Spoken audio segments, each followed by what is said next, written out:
Here's my review of My Hero Academia, Chapter 224, Revival Party. So, Shigaraki's big plan isn't to try to convince the gorilla, it's just to go into this town where everyone's going to want to fight him and lead the gorilla to him so that the gorilla just beats up everyone around him for him.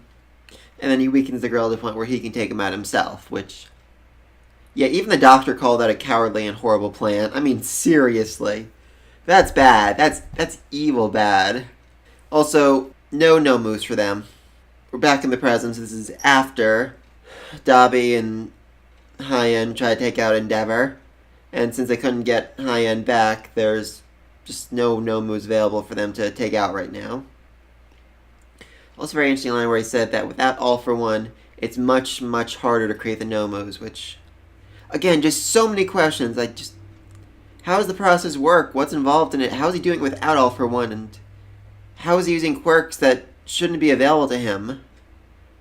I really think there's some kind of cloning or copying of quirks process going on somewhere along here it's a step we're not seeing yet. I'm very curious about that. Hopefully when this arc is over, they'll have a whole thing where he explains his whole evil plan, how it works, and all that with it.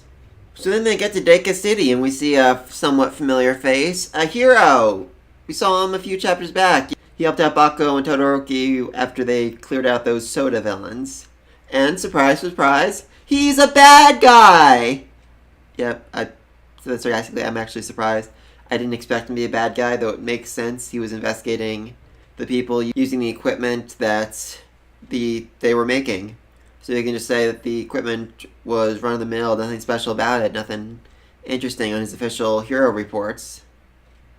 Which, off comment, but I wonder if the rest of them need to start making up hero reports now, because, I mean, they are official licensed heroes, so I feel like they have to... I think it'd be a very amusing class, just them learning how to write up reports. God, I bet there's an entire office just involved in reading and auditing those reports. Oh my god. I want to see that so badly. I know it sounds silly, but I want to see that so badly. Alright, so, yeah. So this hero, as it turns out, him and all the heroes in this town, and 90% of the population are all loyal members of the Destro party, which...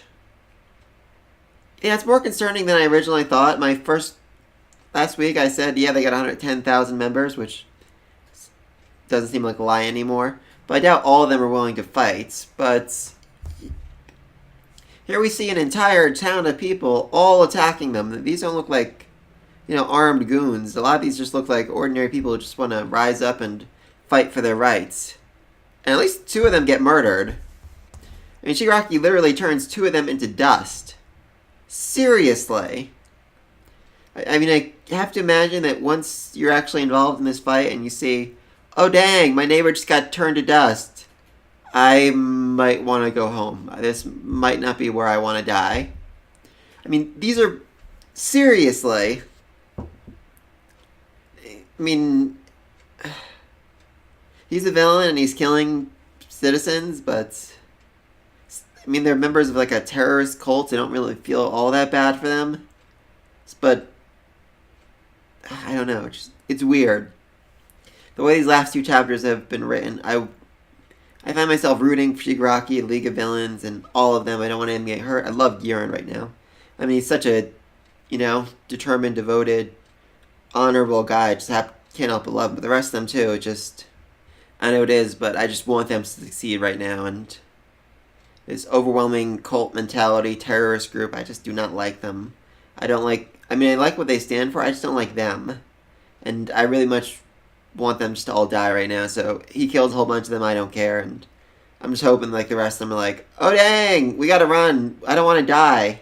These people aren't even all that impressive. I mean, the mini-bosses, as he called them, are just the leader of the Heart and Soul Party and the reporter, or book publisher person, whatever the freak she is, who seems oddly interested in Toga and her backstory, and also seems to have an explosion quirk.